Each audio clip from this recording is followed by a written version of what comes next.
சிம்மராசி நேயர்கள் சிம்மராசி நேயர்கள் பெண்கள் வந்து பார்த்திங்கன்னா கேட்கணுமா, அதுவும் ஜெயலலிதா அம்மா அந்த மக நட்சத்திரத்தில் இருக்கிறதுனால எல்லாரும் பொதுவாக என்ன சொல்லுவாங்கன்னா, ஐயோ அவள் மகம் வந்து ஜெகத்தை ஆளும் அப்படின்னு.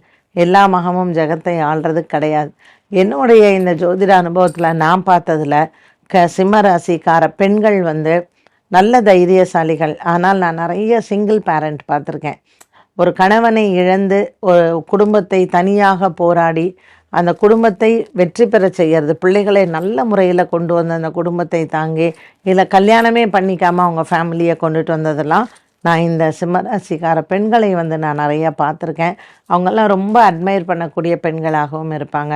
ஸோ இவங்களுக்கெல்லாம் நிறைய தைரியம் இருந்தாலும் உள்ளுக்குள்ளே எங்கேயோ தொலைச்சிட்டு எங்கேயோ தேடுற மாதிரி தான் இருக்கும்.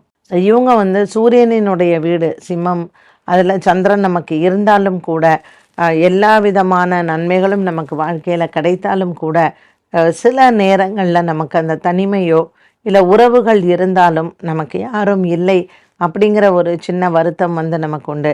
ஸோ நீங்கள் என்ன பண்ணுறீங்கன்னா, பெண்கள் வந்து உங்கள் பிறந்த வீட்டில் கல்யாணம் பண்ணியிருந்தாலும் பரவாயில்ல, உங்கள் பிறந்த வீட்டில் அந்த பித்ருக்களை எப்பொழுதுமே நீங்கள் மனசில் நினச்சிக்கோங்க. ஒரு வீட்டில் சுமங்கலியா அத்தை செத்து போயிருக்கலாம், பாட்டி செத்து போயிருக்கலாம், இந்த மாதிரி அப்பா வகைரால் இருக்கக்கூடிய கன்னியாக இறந்தவர்கள், இப்படி யாராவது ஒருத்தர் கண்டிப்பாக இருப்பாங்க. பித்ருக்களை எப்பொழுதுமே மானசீகமாக பிரார்த்தனை செய்தால் உங்களுடைய வாழ்க்கையில் நீங்கள் நினச்சதை எல்லாமே சாதிக்கலாம்.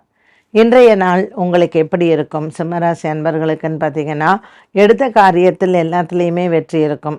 சனி பகவான் சூரியனோடு இருக்கிறதுனால சின்ன சின்ன உடல் உபாதைகள் அவ்வப்போது ஏற்படலாம். ஸோ இன்றைக்கி சனிக்கிழமை கண்டிப்பாக நவகிரகத்தில் இருக்கக்கூடிய சனி பகவானுக்கு தீபம் ஏற்றி வழிபாடுகள் செய்.